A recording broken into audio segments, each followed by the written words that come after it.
Hai, kami daripada GOG 10 hendak membentangkan tugasan 1 yang bertajuk Sistem Ekonomi Cabaran di Malaysia. Nama saya Nona Ismail Halim. Nombor matrik saya adalah 256848. Next. Seperti yang sedia maklum, negara kita maupun negara lain sedang mengalami satu situasi di mana ia dikenali sebagai satu penularan wabak penyakit virus yang diberi nama COVID-19. Penyakit seperti ini telah merebak dengan pantas dan ia boleh membawa maut jika dijangkiti. Ini disebabkan dengan kehadiran virus ini, satu dunia mengalami kelumpuhan ekonomi dunia serantau. Virus ini bukan hanya menyebabkan orang yang mengalami kesihatan, malah negara yang juga turut mengalami kesan buruk utama dari segi ekonomi. Setelah berlaku penyebaran virus COVID-19 ini, semua negara maupun Malaysia mendapat kesan daripada penutupan pintu sepadan negara bagi menjalani aktiviti antarabangsa bagi memutuskan penyebaran wabak penyakit antara komuniti. Oleh itu, amalan sistem ekonomi yang dijalankan di seluruh negara amat penting bagi memastikan kestabilan negara setelah terkesan daripada penutupan pintu sepadan ini. Sistem ekonomi sangat berbeza bagi setiap negara, terutama sekali di Malaysia kerana negara kita menjalani sistem ekonomi campuran sejak abad dahulu lagi. Jadi, kawan-kawan saya akan menerangkan lebih lanjut tentang sistem ekonomi campuran di Malaysia. Selamat pagi kepada Profesor dan kawan-kawan. Nama saya Chu Juntat, matrik number 254590. Hari ini saya akan cakap tentang kesan pandemik COVID-19 terhadap sistem ekonomi campuran di dalam Malaysia. Sistem ekonomi campuran ialah sistem iaitu pihak swasta dan kerajaan bersama-sama membuat keputusan ekonomi untuk menyelesaikan masalah asas ekonomi. Mekanisme harga berfungsi untuk menyelesaikan masalah asas ekonomi dan pada masa yang sama kerajaan juga campur tangan dalam kegiatan ekonomi untuk mengatasi kelemahan-kelemahan mekanisme harga. Yang berikut adalah ciri-ciri sistem ekonomi campuran di dalam Malaysia. Pertama, keputusan ekonomi ditentukan oleh pihak swasta dan pihak awam. Mekanisme harga masih berfungsi untuk menyelesaikan sebahagian daripada masalah asas ekonomi. Pihak swasta mengeluarkan barang yang dikehendaki oleh masyarakat dengan bermaklumat memaksimumkan keuntungan. Kerajaan pula campur tangan dalam kegiatan ekonomi untuk mengeluarkan barang awam yang gagal disediakan oleh mekanisme harga. Kerajaan juga menentukan harga di pasaran melalui dasar harga minimum dan dasar harga maksimum. Kerajaan turut menggunakan percukaian dan subsidi untuk mempengaruhi peruntukan sumber dalam ekonomi. Keputusan ekonomi juga dibuat oleh kerajaan bertujuan untuk meningkatkan taraf kebajikan rakyat. Ciri kedua sistem ekonomi campuran ialah faktor pengeluaran dimiliki oleh pihak swasta dan kerajaan. Individu mempunyai kebebasan untuk memiliki dan mengumpul kekayaan bersendirian serta menentukan cara penggunaan faktor pengeluaran. Namun begitu, kerajaan juga mengawal penggunaan sumber supaya sumber ekonomi dapat digunakan dengan cekap dan teratur untuk kepentingan bersama. Kerajaan juga menggunakan sumber ekonomi yang dimiliki untuk mengeluarkan barang dan perkhidmatan yang strategi yang tidak dapat dikeluarkan oleh sektor swasta. Ciri-ciri ketiga sistem ekonomi campuran ialah persaingan yang sihat. Pengeluar bebas bersaingan antara satu sama lain untuk mengeluarkan barang dan perkhidmatan secara cekap pada kos yang minimum. Namun begitu, kerajaan juga campur tangan dalam kegiatan ekonomi melalui undang-undang dan peraturan untuk menggalakkan persaingan yang sihat dan adil di kalangan pengeluar. Kerajaan juga mengawal bilangan pengeluar dalam pasaran untuk mengelakkan persaingan yang membajilkan sumber ekonomi supaya pengeluar dapat menikmati faedah ekonomi bidangan yang meminimumkan kos pengeluaran. Ciri-ciri keempat sistem ekonomi campuran ialah kegiatan ekonomi yang terkawal. Individu bebas menggunakan faktor pengeluaran untuk menjalankan pelbagai kegiatan ekonomi yang dapat memaksimumkan kepuasan dan keuntungan bersendirian. Namun begitu, kerajaan juga mengadakan peraturan dan undang-undang untuk mengawal kegiatan ekonomi supaya kegiatan ekonomi tidak menimbulkan kesan-kesan negatif dan kegiatan haram yang dapat menjejaskan keharmonian masyarakat. That's all from my part. Thank you. Hai, Assalamualaikum. Nama saya Ransyah binti Wan Ghazali dan nombor matrik saya adalah 279978. Di sini saya akan membentangkan beberapa kebaikan dan kelemahan yang ada pada sistem ekonomi campuran di Malaysia. Antara kebaikan yang pertama adalah pembahagian barang dan perkhidmatan akan diperuntukkan di tempat yang sangat diperlukan sahaja. Dengan ini, ia akan menjadikan harga mempengaruhi tahap permintaan dan penawaran pasaran. Secara tak langsung, ini mampu memberikan manfaat kepada pengeluar dan pembekal yang berhasil mewujudkan kecekapan dalam perniagaan mereka. Ini juga bermaksud bahawa pengguna akan memperoleh nilai dan perkhidmatan terbaik untuk setiap wang yang mereka belanjakan. Seterusnya, menggalakkan inovasi bagi memenuhi keperluan pelanggan dengan cara yang lebih berkesan, murah dan cekap. Selain itu, modal juga diperuntukkan kepada pengeluar atau pembekal yang sangat kreatif dan inovatif dan cekap. Pengeluar mampu meminimumkan kekurangan dari mekanisme ekonomi pasaran. Ekonomi pasaran juga boleh mengabaikan bidang seperti pertahanan, teknologi dan aeroangkasa.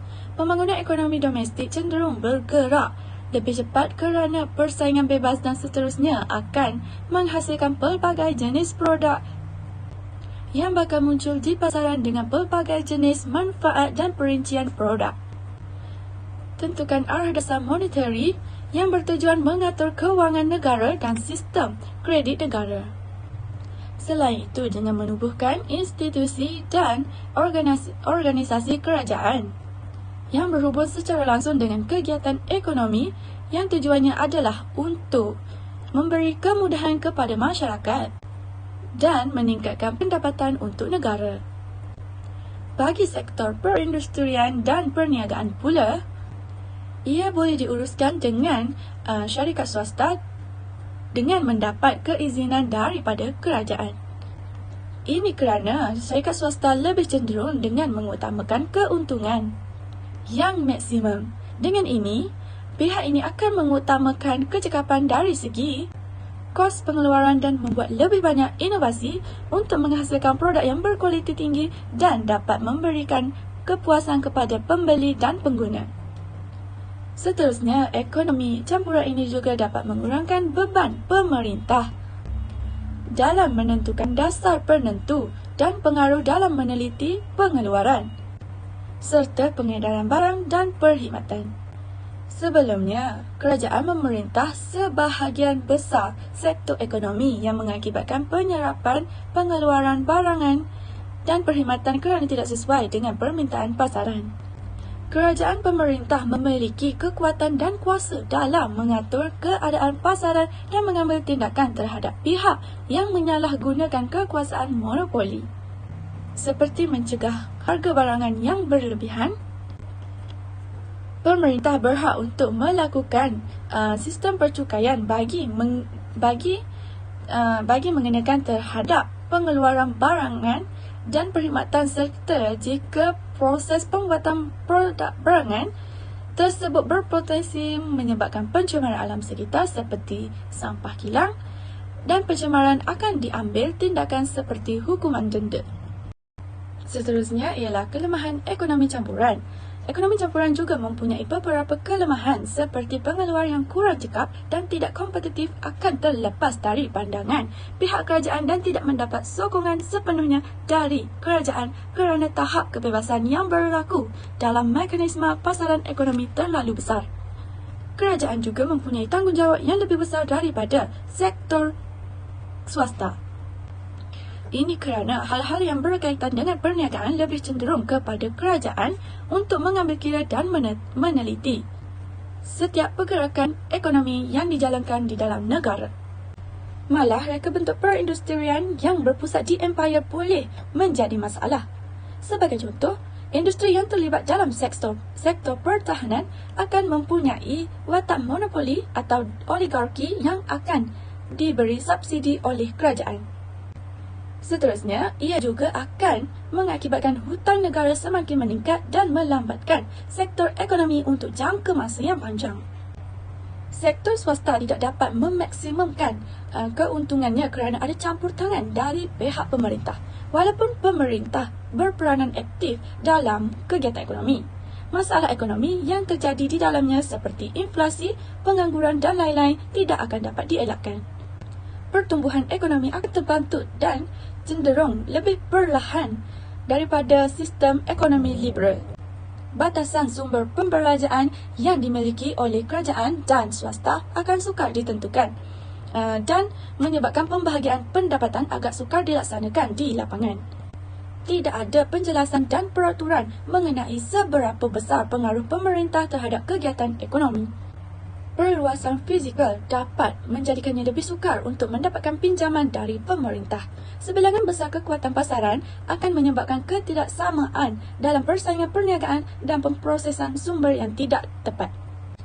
Seterusnya, ekonomi campuran akan menghalang perciptaan pasaran bebas kerana pemerintah mempunyai peranan besar dalam menentukan dasar yang berkaitan dengan pemilikan dan pemprosesan sumber pengeluaran. Dan secara tak langsung, ekonomi campuran juga berpotensi untuk melambatkan proses pertumbuhan ekonomi negara. Ia mesti diuruskan dengan teliti dan seimbang. Ini sebahagian besar diserahkan kepada kerajaan dan itu adalah menjadi tanggungjawab yang besar. Tanpa perimbangan dan keseimbangan yang tepat, ekonomi campuran dapat mengalami kerugian kapitalisme dan sosialisme seperti ketidakcekapan dan ketidaksamaan. Dasar ekonomi yang dilakukan oleh pihak kerajaan ialah dasar pembangunan nasional. Objektif dasar ini ialah bagi masyarakat bersatu padu untuk memperkuatkan lagi kestabilan sosial dan politik dan mengekalkan pembangunan di Malaysia. Tujuan dasar pembangunan nasional untuk mewujudkan aspek sosial yang merangkumi aspek-aspek kritikal. Aspek yang pertama, mewujudkan keseimbangan yang optimum di antara matlamat pertumbuhan ekonomi dengan pengagihan yang sesama. Yang kedua, memastikan pembangunan yang seimbang bagi sektor-sektor utama ekonomi untuk meningkatkan daya saling melengkapi antara sektor bagi mengoptimumkan pertumbuhan. Yang ketiga, mengurangkan dan akhirnya menghapuskan ketidaksamaan sosial dan ekonomi negara untuk mengalahkan perkongsian secara lebih adil dan seksama. Faedah yang diperolehi dari pertumbuhan secara lebih adil dan seksama untuk semua rakyat Malaysia. Yang keempat, menggalak dan mempukuhkan integrasi nasional dengan mengurangkan jurang ketidakseimbangan yang luas dalam pembangunan ekonomi antara negeri dan antara kawasan bandar dan luar bandar. Dasar pembangunan nasional membuat pelaksanaan dengan pendekatan baru dalam usaha melaksanakan iaitu hasil pencapaian yang berkualiti dan berkekalan, persaingan dalam pasaran antarabangsa, pembasmian kemiskinan dan penyusunan semula masyarakat. Hasil pencapaian yang berkualiti dan berkekalan. Pertama sekali, persaingan dalam pasaran antarabangsa. Dasar pembangunan nasional telah mengambil kira kemampuan negara untuk bersaing dengan lebih terdaya dalam pasaran antarabangsa di samping menghadapi cabaran baru. Di dalam menghadapi persaingan antarabangsa, Malaysia perlu meningkatkan daya tarikan kepada pelabur dan pengusaha supaya dapat memperluaskan urusan mereka di negara ini. Muka tanah baru oleh agensi kerajaan untuk mengatasi masalah pengangguran tidaklah ekonomikal lagi. Kerana ini lebih sesuai untuk dikendalikan oleh Estate Commission. Latihan yang diberikan kepada bela-bela di luar bandar akan membolehkan mereka mendapatkan kerja-kerja yang berkemahiran dan berpendapatan lebih tinggi. Aspek latihan ini akan dipertingkatkan untuk menggantikan pemberian subsidi yang dilaksanakan sehingga ini. Seterusnya, penyusunan semula masyarakat. Penghapusan pengenalan kaum pengikut fungsi-fungsi ekonomi dan penyusunan semula hamilia akan terus menjadi program penting di bawah strategi ini. Berhubung dengan ini, matlamat dasar ini adalah untuk meningkatkan taraf sosial dan ekonomi masyarakat Bumiputera ke tahap yang lebih berdaya maju dan teguh. Kedudukan ini boleh dicapai dengan pelaksanaan strategi meningkatkan guna tenaga dan penyertaan Bumiputera dalam pengurusan sektor-sektor moden dan membentuk masyarakat perdagangan dan perindustrian Bumiputera. Walau dasar dan program kajian akan terus menyediakan sokongan kepada usahawan Bumiputera, tetapi adalah menjadi harapan kepada usahawan Bumiputera akan memajukan perniagaan berasaskan daya usaha sendiri dan kurang bergantung kepada bantuan dan subsidi kerajaan. Sehubungan itu, dengan ini, latihan dalam bidang pengurusan harta dan etika perniagaan akan diutamakan.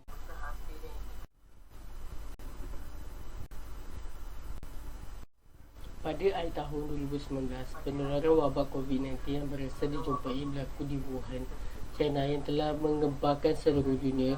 Pertubuhan Kesihatan Sedunia telah mengisytiharkan wabak COVID-19 pada 11 Mac 2020 sebagai pandemik yang merebak secara luas ke satu dunia yang melibatkan kebanyakan negara.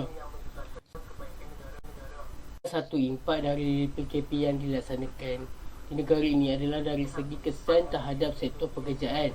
Hal ini kerana banyak sektor pekerjaan yang terpaksa ditutup sebagai usaha membantu kerajaan mengekang penularan wabak COVID-19 daripada terus menular dalam masyarakat. Kebanyakan syarikat, operasi perniagaan, organisasi swasta serta kerajaan ditutup serta-merta. Bahkan penutupan perniagaan semasa PKP telah menyebabkan banyak syarikat tidak dapat menampung kos perbelanjaan, termasuklah gaji pekerja, hingga menyebabkan syarikat terpaksa membuang pekerja. Selain itu, sektor yang diberikan pengecualian daripada pelaksanaan PKP untuk beroperasi tetap mendapat impak buruk disebabkan perlu beroperasi mengikut SOP yang begitu ketat dan memakan kos tambahan. Tambahan pula, kurangnya kehadiran pelanggan disebabkan pematuhan kepada PKP merupakan faktor terbesar kebanyakan syarikat maupun pemilik perniagaan mengambil keputusan menutup premis perniagaan mereka. Malah, sekatan perjalanan dan penutupan sepadan telah menyebabkan sektor pelancongan terjejas teruk serta memberi kesan kepada sektor-sektor lain seperti penghotelan, industri makanan, pengangkutan dan banyak lagi. Malaysia telah merangka dasar wawasan 2020 sebagai pelancongan kemajuan negara. Di samping itu, banyak pekerja mengalami pengangguran disebabkan sektor pekerjaan yang terjejas apabila PKP dilaksanakan, termasuklah sektor pelancongan, penerbangan, perniagaan, industri kreatif, perumahan, pembuatan perniagaan, sumber manusia, perubatan swasta, perkhidmatan profesional dan pertubuhan bukan kerajaan NGO, pertanian dan peladangan. Kajian yang dibuat oleh sebuah firma pendidikan pasaran mendapati bahawa kebimbangan terhadap pengangguran meningkat kepada 40% pada jumlah tertinggi semasa COVID-19 berbanding tahun sebelumnya. Data tinjauan yang dibuat ini juga menunjukkan sebanyak 62% rakyat Malaysia mencatatkan kebimbangan terhadap wabak COVID-19 yang turut sama mempengaruhi ekonomi negara disebabkan kebimbangan untuk membuat sebarang bentuk aktiviti luar termasuklah bekerja. Ini ditambah dengan sekatan pergerakan semasa PKP. Oleh itu, penularan wabak COVID-19 bukan sahaja melumpuhkan ekonomi di Malaysia, malah di seluruh dunia. Akibat ini, ramai pekerja telah diarahkan mengambil cuti tanpa gaji selama beberapa bulan, dipotong gaji antara 20 hingga 50%. Malahan ada pekerja yang berhadapan dengan masalah ketidakpastian dalam pekerjaan apabila syarikat menghentikan operasi mereka. Ini juga menyebabkan tenaga kerja mengalami masalah pemberhentian kerja dan sebagai akibatnya kadar pengangguran meningkat. Okey, untuk kesimpulannya, secara holistiknya, sistem ekonomi campuran di Malaysia sebelum kehadiran penyakit ini sangat berbeza selepas berlaku penularan penyakit ini kerana ia memberi kesan buruk terhadap negara kita. Bagi membantu keadaan yang genting sekarang ini, perancangan dan program yang berkesan dan sistematik serta dasar-dasar kerajaan yang bertepatan supaya sistem ekonomi kali ini masih mampu ditandangi dengan baik. Dalam masa yang sama, kita perlulah melakukan kerja yang lebih terperinci terhadap kepentingan dan keperluan yang terjejas teruk bagi memudahkan sistem ekonomi maupun sistem pentadbiran berjalan dengan lancar. Oleh itu, semua pihak haruslah bekerjasama dan bertindak pantas secara bersama-sama dalam menjalankan tanggungjawab masing-masing dengan sikap yang lebih komited dan optimis agar segala masalah dan isu di negara kita ini dapat diatasi dan ditepuhi dengan jayanya bagi memutuskan COVID-19 pada masa kini. Sekian daripada kami, kumpulan 10.